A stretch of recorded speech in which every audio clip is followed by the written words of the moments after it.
ఏపీలోని yellow batch గురువిందగింజ మాదిరిగా వ్యవహరిస్తోంది. Yellow media, TDP ఎమ్మెల్యేలు, ఐటీడీపీ సైకో బ్యాచ్ మొత్తం వైఎస్ జగన్పై విషం చిమ్మడమే పనిగా పెట్టుకుంది. చంద్రబాబు జీవితమంతా స్టేలు, బెయిళ్ల మీదే నడుస్తోంది. అయితే వైఎస్ జగన్ బెయిలు మీద వీళ్లంతా విష ప్రచారం చేస్తున్నారు. చంద్రబాబు దగ్గర ప్రాపకం కోసం ఈనాడులో అడ్డమైన రాతలు రాస్తుంటే ఆ రాతలను పట్టుకుని టీడీపీ ఎమ్మెల్యేలు కారు కూతలు కూస్తున్నారు. Assigned land, sand, IT, liquor, IRR, skill, fibre net స్కామ్లలో బెయిల్ మీదున్న చంద్రబాబు చరిత్ర ప్రజలకు తెలియదు అన్నట్టుగా ఎల్లో మూకలు రెచ్చిపోతున్నాయి. బాబు గ్యాంగ్ గొబల్స్ ప్రచారానికి ధీటుగా చంద్రబాబు బెయిళ్లు, స్టేల చరిత్రను గుర్తు చేస్తూ నెటిజన్లు ధమ్కీ ఇస్తున్నారు. ఆంధ్రప్రదేశ్ రాజకీయాల్లో అవినీతి కేసులు, సుదీర్ఘకాలం స్టేలు, అనేక కేసుల్లో ఆధారాలతో దొరికిపోయి బెయిళ్ల మీద ఉన్న ముఖ్యమంత్రి ఎవరని ఎవరిని అడిగినా వెంటనే చంద్రబాబు పేరు చెప్పేస్తారు. ఆంధ్రప్రదేశ్కి 4వ ముఖ్యమంత్రిగా ఉన్న చంద్రబాబు 3వ ముఖ్యమంత్రిగా ఉన్న సమయంలో స్కిల్ స్కామ్ చేసి గత ప్రభుత్వంలో జైలుకు వెళ్లి బెయిల్ మీద బయటకొచ్చారు. ఒక్క స్కిల్ స్కామ్లో మాత్రమే కాదు, ఉమ్మడి రాష్ట్రంలో సీఎంగా ఉన్నప్పుడు కూడా అనేక కేసుల్లో స్టేలు తెచ్చుకున్నారు. 3వ సీఎం అయ్యాక అసైన్డ్ భూములు, ఇసుక, మద్యం, ఇన్నర్ రింగ్ రోడ్ అలైన్మెంట్ కుంభకోణాలు, skill scam, fibre net scam కేసుల్లో చంద్రబాబు ప్రధాన నిందితుడు. ఈ కేసులన్నింటిలోనూ సీఎం చంద్రబాబు బెయిల్ మీదే బయట ఉన్నారు. తనపై ఉన్న కేసుల విషయాన్ని ఏమార్చడం కోసం వైఎస్ జగన్ పై చంద్రబాబు తన పెంపుడు మీడియా, పెయిడ్ సోషల్ మీడియా, కొందరు టీడీపీ నేతల చేత నోటికొచ్చినట్లుగా కూతలు కూయిస్తున్నారు. ఇష్టం వచ్చినట్లుగా రాతలు రాయిస్తున్నారు. వైఎస్ జగన్ కేసులపై ఇష్టానుసారంగా పోస్టులు, క్యారికేచర్లతో టీడీపీ సైకో బ్యాచ్ సోషల్ మీడియాలో రెచ్చిపోతోంది. ఈనాడు పత్రిక రోజుకు అబద్ధం, తప్పుడు రాతలతో విషం చిమ్మడమే పనిగా పెట్టుకుంది. ఈనాడు కూడా చంద్రబాబు బెయిళ్ల మీదే తిరుగుతున్నాడన్న సంగతిని జనానికి తెలియనట్టు వైఎస్ జగన్ పై అడ్డగోలు రాతలు రాసి విషం చిమ్ముతోంది. ఇప్పుడు ఎల్లో బ్యాచ్ మొత్తానికి చంద్రబాబుపై ఉన్న స్టేలు, కేసులు, బెయిళ్లు, అవినీతి ఆరోపణలను గుర్తు చేసి దిమ్మ తిరిగేలా చేస్తున్నారు వైఎస్ జగన్ అభిమానులు. ఎల్లో బ్యాచ్ కు గుర్తు చేస్తున్న చంద్రబాబు స్కామ్ల చిట్టాను పరిశీలిస్తే చాంతాడంతో ఉంది. ఏపీ స్కిల్ డెవలప్మెంట్ కార్పొరేషన్ ఆధ్వర్యంలో యువతకు నైపుణ్య శిక్షణ పేరిట చంద్రబాబు సాగించిన అవినీతి బాగోతం చూసి యావత్ దేశం అవాక్కైంది. అప్పటి సీఎం ఆదేశాల మేరకు నిబంధనలకు విరుద్ధంగా ఏపీ ఎస్ఎస్డిసి ద్వారా డిజైన్ టెక్ కంపెనీకి 371 కోట్ల రూపాయలు మంజూరు చేశారు. ఇందుకు సంబంధించి మొత్తం 13 నోట్ ఫైళ్లలో అప్పటి ముఖ్యమంత్రిగా చంద్రబాబు సంతకాలు చేశారు. ఈ స్కామ్లో ఏపీసీఐడి కీలక ఆధారాలతో చంద్రబాబును A1గా పేర్కొంటూ ఛార్జ్షీట్ నమోదు చేసింది. స్కిల్ స్కామ్ కేసులో నాటి టీడీపీ ప్రభుత్వంలో కార్మిక శాఖ మంత్రిగా వ్యవహరించిన కింజారపు అచ్చెన్నాయుడు A2గా మరో 38 మందిని నిందితులుగా పేర్కొంటూ సిట్ కేసు నమోదు చేసింది. 2023 సెప్టెంబర్ 9న చంద్రబాబును అరెస్టు చేసి విజయవాడ ఏసీబీ న్యాయస్థానంలో హాజరుపరిచింది. ఈ స్కామ్లో చంద్రబాబు పాత్రను నిర్ధారిస్తూ సిఐడి అధికారులు సమర్పించిన నివేదికతో సంతృప్తి చెందిన న్యాయమూర్తి ఆయనకు జ్యుడిషియల్ రిమాండ్ విధించారు. తర్వాత అనారోగ్య కారణాలను చూపిస్తూ దాఖలు చేసిన బెయిల్ పిటిషన్తో హైకోర్టు బెయిల్ మంజూరు చేసింది. చంద్రబాబు అరెస్టైన నాటి నుంచి ఆయనతో పాటు టీడీపీ నేతలంతా నిజాలను దాచి కేవలం అబద్ధాలను ప్రచారం చేయడమే లక్ష్యంగా పెట్టుకున్నారు. స్కిల్ స్కామ్ లో అవినీతి జరిగిందా లేదా అనే ప్రశ్నకు సూటిగా సమాధానం చెప్పకుండా చంద్రబాబు ఐటీకి ఆద్యుడని, 40 ఏళ్లుగా రాజకీయాల్లో ఉన్నారని, నిప్పని, ఆయన లేకపోతే రాష్ట్రమే లేదనే తరహాలో ప్రచారాలకు దిగారు. కోర్టుల్లో మాత్రం చంద్రబాబు 70 ఏళ్ల వయసు పైబడిన వారని, అనారోగ్య సమస్యలున్నాయనే కారణాలతో బెయిల్ అడుగుతూ వచ్చారు. ఇందుకోసం రోజుకో కొత్త డ్రామాను తెరపైకి తెచ్చారు. చంద్రబాబు ఉన్న బ్యారెక్లోకి కావాలని దోమలను పంపి ఆయన అనారోగ్యం పాలయ్యేలా చేస్తున్నారంటూ వాదనలు చేసి ప్రజల్లో చులకనయ్యారు. వీటిని చూసి జనం నవ్వుకోవడంతో బాబుకు చర్మ సమస్యలున్నాయని, దద్దుళ్లు వస్తున్నాయని, జైల్లో సరైన వైద్యం అందించడం లేదంటూ మరో ఎత్తుగడ వేశారు. వైద్యులు ఆయనకు ఎప్పటికప్పుడు పరీక్షలు చేస్తూ టీడీపీ చెబుతున్న వాటిల్లో నిజం లేదని స్పష్టం చేయడంతో మరో నాటకానికి తెరతీశారు. జైల్లో గంజాయి స్మగ్లర్లు, నక్సలైట్లు ఉన్నారని, వారి నుంచి బాబుకు ప్రాణహాని ఉందంటూ కొన్ని రోజులు హంగామా నడిపారు. చంద్రబాబును చంపేస్తామంటూ నక్సలైట్లు పోలీసులకు లేఖ రాశారని, జైల్లో డ్రోన్లు ఎగరవేస్తున్నారని పసలేని ప్రచారాలు చేశారు. ఇన్ని డ్రామాల తర్వాత ఎట్టకేలకు కోర్టు ఆయన వయస్సు, అనారోగ్య సమస్యలను పరిగణలోనికి తీసుకుని షరతులతో కూడిన తాత్కాలిక బెయిల్ మంజూరు చేసింది. ఆ బెయిల్ పైనే ప్రస్తుతం చంద్రబాబు ఉన్నారు. అనేక అవినీతి కుంభకోణాల కేసుల్లో చంద్రబాబు బెయిల్ తెచ్చుకున్నారు. రాజధాని అమరావతిని చంద్రబాబు తన అవినీతి అక్షయ పాత్రగా మార్చుకున్నారు. గత టీడీపీ ప్రభుత్వ హయాంలో సిఆర్డీఏ చైర్మన్ గా అప్పటి సీఎం చంద్రబాబు, వైస్ చైర్మన్ గా అప్పటి మంత్రి పొంగూరు నారాయణ బరి తెగించి అవినీతికి పాల్పడ్డారు. చంద్రబాబు నారాయణ ఆదేశాలతో సిఆర్డీఏ అధికారులు ఇన్నర్ రింగ్ రోడ్ అలైన్మెంట్ లో మార్పులు చేశారు. చంద్రబాబు లింగంనేని కుటుంబానికి చెందిన వందలాది ఎకరాలు ఉన్న తాడికొండ, కంతేరు, కాజలను పరిగణలోనికి తీసుకున్నారు. ఇన్నర్ రింగ్ రోడ్ అలైన్మెంట్ ను 3 కిలోమీటర్లు దక్షిణానికి జరిపారు. అలైన్మెంట్ మార్పుతో చంద్రబాబు కుటుంబానికి చెందిన హెరిటేజ్ ఫుడ్స్, ఆయన బినామీ సన్నిహితుడైన లింగంనేని రమేష్ కుటుంబానికి చెందిన భూముల విలువ భారీగా పెరిగింది. చంద్రబాబు, నారాయణ తమ కుటుంబ సంస్థలు హెరిటేజ్, రామకృష్ణ హౌసింగ్ లిమిటెడ్లతో పాటు తమ బినామీ లింగంనేని రమేష్ తన సంస్థల పేరిట ఇన్నర్ రింగ్ రోడ్డుకు అటూ ఇటుగా భారీగా భూములు కొన్నారు. కృష్ణానదికి యువతల విజయవాడ శివారులో నారాయణ తమ ఆస్తుల విలువ భారీగా పెంచుకున్నారు. సిఆర్డీఏ అధికారులు మొదట రూపొందించిన అలైన్మెంట్ ప్రకారం ఇన్నర్ రింగ్ రోడ్డును గుంటూరు జిల్లాలోని అమరావతి నుంచి కృష్ణా జిల్లాలోని నున్న మీదుగా నిర్మించాల్సి ఉంటుంది. అందుకోసం కృష్ణానదిపై వంతెన నిర్మిస్తారు. గుంటూరు జిల్లాలోని నూతక్కి, కృష్ణా జిల్లా పెదపులిపర్రు మధ్య కృష్ణానదిపై వంతెన నిర్మించి అక్కడి నుంచి తాడిగడప, ఎనికెపాడు మీదుగా నున్న వరకు ఇన్నర్ రింగ్ రోడ్డు కొనసాగుతోంది.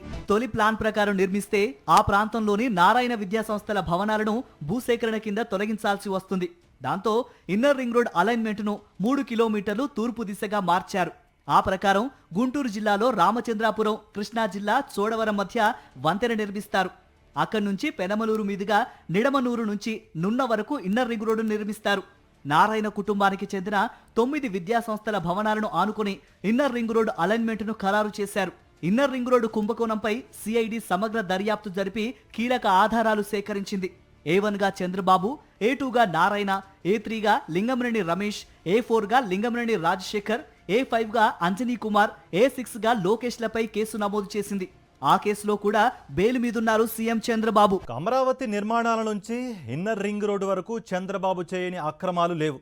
తన వాళ్లకు దోచిపెట్టడానికి, తాను దోచుకోవడానికి అనేక కుంభకోణాలకు తెరతీశారు సీఎం చంద్రబాబు. 2,000 కోట్ల రూపాయల లెక్కల కోసం ఐటీ అధికారుల నోటీసులు కూడా అందుకున్న చంద్రబాబు ఇప్పటి వరకు వాటికి వివరణ ఇవ్వలేదు. That is Chandrababu. శాసనసభ, న్యాయస్థానం భవన నిర్మాణాల్లో చంద్రబాబు యథేచ్ఛగా దోపిడీకి పాల్పడ్డారు. చంద్రబాబు సర్కార్ 2018 నాటికి 8,000 కోట్ల రూపాయల విలువ చేసే కాంట్రాక్టు పనులు చేసింది. తన కమిషన్లు వసూలు చేసేందుకు బాబు తన పిఏ శ్రీనివాస్ను రంగంలోకి దింపారు. వినయ్ సంగల్లా, విక్కీ జైన్ అనే ఇద్దరిని మనోజ్కు శ్రీనివాస్ అటాచ్ చేశారు. వీరిలో వినయ్ సంగల్లా 3 కంపెనీలు, విక్కీ జైన్ 2 కంపెనీలు సృష్టించారు. ఆ కంపెనీలకు బోగస్ సబ్ కాంట్రాక్టుల కింద డబ్బులు ఇవ్వమన్నారు. వాళ్ళ నుంచి తాము డబ్బులు తీసుకుంటామని మనోజ్తో చంద్రబాబు పిఏ శ్రీనివాస్ చెప్పారు. ఆదాయ పన్ను శాఖ అధికారుల సోదాల్లో బట్టబయలైన అవినీతి బాగోతం ఇది. దీనికి సంబంధించి చంద్రబాబుకు ఐటీ శాఖ నోటీసులు ఇచ్చింది. చంద్రబాబు తమను బెదిరించడంతోనే ఆయన చెప్పిన బోగస్ కంపెనీలకు నిధులు మళ్లించామని షాపూర్జీ, పల్లోంజీ కంపెనీ ప్రతినిధులు ఐటీ శాఖకు ఇచ్చిన వాంగ్మూలంలో అంగీకరించారు. మరో నిర్మాణ సంస్థ L&T కంపెనీ నుంచి తామే నిధులు వసూలు చేసి చంద్రబాబుకు అందించామని అంగీకరించారు. మొట్టమొదటిగా ఆదాయపు పన్ను శాఖ అధికారులు షాపూర్జీ, పల్లోంజీ కంపెనీ ప్రతినిధి మనోజ్ వాసుదేవ్ నివాసంలో 2019 నవంబర్లో సోదాలు నిర్వహించారు. అక్కడ మొత్తం సమాచారం లభించింది. ఆ తర్వాత 2020 ఫిబ్రవరిలో చంద్రబాబు పిఏ శ్రీనివాస్తో పాటు మరికొందరిపై జరిపిన దాడుల్లో లెక్కల్లో చూపని 2,000 కోట్ల రూపాయలు దొరికినట్టు central board of direct taxes ఫిబ్రవరి 18న ఒక ప్రకటనలో వెల్లడించింది. 40 చోట్ల జరిపిన తనిఖీల్లో బోగస్ సబ్ కాంట్రాక్ట్ కంపెనీలు, ఇన్వాయిస్లు, బిల్లులు, ఇతర ఆధారాలు లభించాయని చెప్పింది. రెండో దశ దర్యాప్తులో భాగంగా ఐటీ అధికారులు 2022 సెప్టెంబర్ 28న చంద్రబాబుకు నోటీసులు ఇచ్చారు. ఆ నోటీసుపై ఇప్పటికీ చంద్రబాబు, ఆయన కుటుంబం నోరు తెరవలేదు. ప్రజలకు వివరణ కూడా ఇవ్వలేదు. టీడీపీ ప్రభుత్వ హయాంలో చంద్రబాబు భూదాహానికి బడుగు బలహీన వర్గాల అసైన్డ్ భూములు సమిధలయ్యాయి. ప్రభుత్వ భూములు గల్లంతయ్యాయి. చంద్రబాబు, నారాయణ, వారి బినామీలు, సన్నిహితుల హస్తగతమయ్యాయి. ఏకంగా 4,239.75 కోట్ల రూపాయల విలువైన భూ సమీకరణ ప్యాకేజీ వర్తించే 1,072 ఎకరాల అసైన్డ్ భూములు, 760.25 కోట్ల రూపాయల ప్యాకేజీ వర్తించే 328 ఎకరాల ప్రభుత్వ భూములు వెరసి భూ సమీకరణ ప్యాకేజీ కింద అమరావతిలో దాదాపు 5,000 కోట్ల రూపాయల విలువైన స్థలాలను చంద్రబాబు, నారాయణలు తమ గుప్పిట పెట్టడం నమ్మలేని నిజం. సిఐడి ప్రత్యేక దర్యాప్తు బృందం దర్యాప్తులో ఆధారాలతో సహా ఆ భూ దోపిడీ బట్టబయలైంది. దీంతో సిఐడి కేసు నమోదు చేసి దర్యాప్తు చేపట్టింది. 2014 నుంచి 19 మధ్య తెలుగుదేశం ప్రభుత్వంలో సీఎం చంద్రబాబు తన సన్నిహితుడు వేమూరి హరికృష్ణ ప్రసాద్ ద్వారా ఏపీ ఫైబర్ నెట్ కార్పొరేషన్లో భారీ అవినీతికి పాల్పడ్డారు. 333 కోట్ల రూపాయల మేరకు ఆనాటి ప్రభుత్వం ఏపీ ఫైబర్ నెట్ ద్వారా టెండర్లు పిలిచింది. దీనిలో మొత్తం 321 కోట్ల రూపాయల మేర అవకతవకలు జరగ్గా తర్వాత అధికారంలోకి వచ్చిన వైఎస్ఆర్సీపీ ప్రభుత్వ ఆదేశాలతో సిఐడి విచారణ చేపట్టింది. ఈ విచారణలో 121 కోట్లకు సంబంధించిన అవినీతికి పక్కా ఆధారాలు దొరికాయి. ఈ అక్రమాలకు కారణమైన టెరాసాఫ్ట్ సంస్థ గతంలో టెండర్ ప్రక్రియ లోపాభూయిష్టం, పనిచేయకపోయినా చేసినట్లు చూపడం, బిల్లులు తీసుకోవటం, నాసిరకం పరికరాల వినియోగం వంటి అవకతవకలకు పాల్పడడం వల్ల సదరు సంస్థను రాష్ట్ర ప్రభుత్వం బ్లాక్ లిస్టులో పెట్టింది. నిబంధనలకు విరుద్ధంగా టెరాసాఫ్ట్ కంపెనీపై విధించిన నిషేధంను తెలుగుదేశం ప్రభుత్వం ఏకపక్షంగా తొలగించింది. 2015 మే 11న టెరాసాఫ్ట్ ను బ్లాక్ లిస్టులో పెట్టగా అదే ఏడాది ఆగస్టు 6న ఆ నిషేధం ఎత్తివేశారు. ఆ మర్నాడే ఏపీ ఫైబర్ నెట్ టెండర్లు పిలిచారు. ఈ టెండర్లకు ముందే ప్రభుత్వం బ్లాక్ లిస్టులో పెట్టిన టెరాసాఫ్ట్ కంపెనీలో కీలక స్థానంలో పనిచేసిన వేమూరి హరికృష్ణ ప్రసాద్ ను ఆ సంస్థ నుంచి రాజీనామా చేయించి ఏపీ ఫైబర్ నెట్ కార్పొరేషన్ లో డైరెక్టర్ గా నియమించారు. ఇదే వేమూరి హరికృష్ణ ప్రసాద్ పై గతంలో ఈవీఎంల ట్యాంపరింగ్ చేశాడని ముంబైలో కేసు నమోదైంది. అటువంటి వ్యక్తి ద్వారా ఏపీ ఫైబర్ నెట్ టెండర్లు టెరాసాఫ్ట్ కు కట్టబెట్టారు. దొంగ చేతికే తాళవిచ్చిన చందంగా వేమూరి హరికృష్ణ ప్రసాద్ ను అడ్డం పెట్టుకుని చంద్రబాబు చేసిన ఆ అవినీతి కుంభకోణం వైఎస్ఆర్సీపీ ప్రభుత్వం ఏర్పాటైన తర్వాత సిఐడి విచారణలో ఈ వాస్తవాలు బయటపడ్డాయి. ఈ కేసులో కూడా చంద్రబాబు ముందస్తు బెయిల్పై ఉన్నారు. 2014లో రాష్ట్ర విభజనకు ముందు రీచ్ల వారీగా వేలంపాటలు జరిగేవి. చంద్రబాబు వచ్చాక అందులో పలు మార్పులు చేశారు. తొలుత డ్వాక్రా మహిళా సంఘాలకు ఈ రీచ్లు అప్పగిస్తున్నామని, తద్వారా వారికి ఇది ఉపయోగమవుతుందని ఆయన ప్రకటించారు. నిజంగానే ఇది మహిళోద్ధరణమేనని అనుకున్నారు. తీరా చూస్తే మహిళా సంఘాలను అడ్డు పెట్టుకుని అధికారంలో ఉన్న టీడీపీ నేతలు ఇసుకపై అక్రమ సంపాదనకు అది ఒక మార్గంగా మార్చారన్న సంగతిగా తేలింది. ఈ సంఘాల మహిళలకు కొద్దిపాటి డబ్బులు బుట్టజెప్పి టీడీపీ మంత్రులు, ఎమ్మెల్యేలు తమ ఇష్టారాజ్యంగా ఇసుకను తరలించి అమ్ముకునేవారు. ఒకే చలానపై అనేక మార్లు లారీలను తిప్పటం, తదితర అవకతవకలకు పాల్పడేవారని అప్పట్లో వార్తలు వచ్చాయి. ఉచిత ఇసుక విధానానికి మంత్రివర్గ ఆమోదం లేదు. పోనీ చిత్తశుద్ధితో దానిని అమలు చేశారా అంటే అదీ లేదు.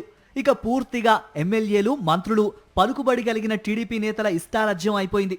వారు ఎక్కడ కావాలంటే అక్కడ తవ్వటం, అమ్ముకోవడం చేశారు. చివరికి అప్పటి ముఖ్యమంత్రి చంద్రబాబు ఇంటికి కిలోమీటర్ దూరంలో ఉన్న కృష్ణానదిలో కూడా భారీ ఎత్తున ఇసుక అక్రమ తవ్వకాలు జరిగేవి. నేషనల్ గ్రీన్ ట్రిబ్యునల్ దీనిపై విచారణ జరిపి రాష్ట్ర ప్రభుత్వానికి 100 కోట్ల రూపాయల జరిమానా కూడా విధించింది.